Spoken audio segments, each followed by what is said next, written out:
All Pigs Are Beautiful. Written by Dick King-Smith, illustrated by Anita Jeram, and read by Stephen Tompkinson.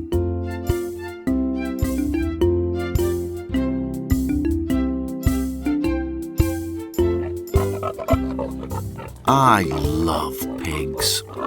I don't care if they're little pigs or big pigs, with long snouts or short snouts, with ears that stick up or ears that flop down.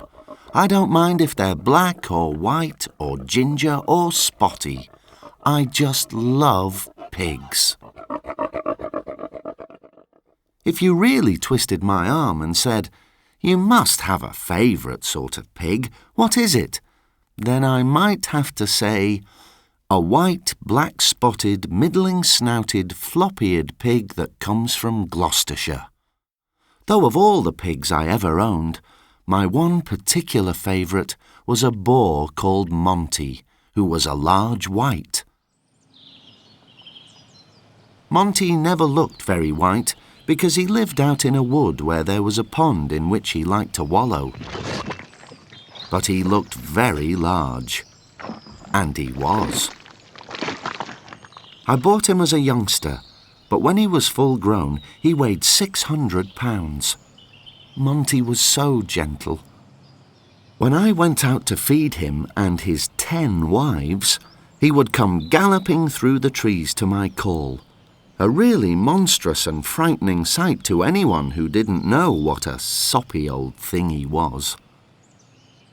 What he really loved, once he'd finished his grub, was to be scratched on the top of his head between his great ears, and it always affected him in the same way. His eyes, with their long pale lashes, would close in ecstasy, and slowly his hindquarters would sink down until he was sitting on his bottom like a huge dog. "Oh, this is lovely," you could hear him thinking. What more can life offer? Most pigs aren't so fussy. Just having their backs scratched is enough for them. They squirm with pleasure. And of course you must talk to them. Pigs, like people, enjoy a good chat, so don't just stand there saying nothing. "Piggy, piggy, piggy" will do if you don't happen to know the pig's name. If I'm talking to a big fat sow and don't know what she's called, I usually call her Mother or Mummy. They like that. Sows spend their lives having babies, loads of them, and they take as good care of them as your mum does of you. Well, almost. Trouble is, newborn piglets are so small that sometimes the sow lies down and squashes one. Your mother would never do that to you, I hope. Of course, while you're busy talking to pigs, telling them how lovely they are or their babies are, the pigs are talking back. Those who don't know much about them just hear grunts and squeaks. But there are all sorts of things a pig might be saying to you if you understood the language, such as, "How kind of you to admire my children." Or, "Scratch a little harder, please. Up a bit, a little bit to the left, down a bit. Yes, that's it."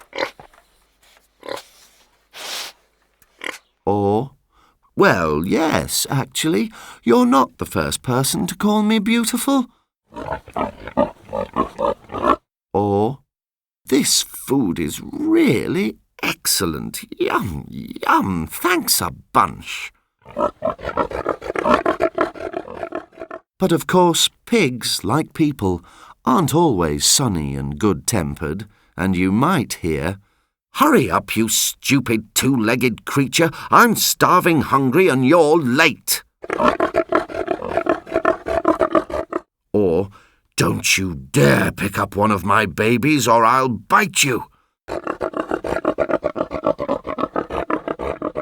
And you be careful. Pigs have a horrible bite, so don't take liberties.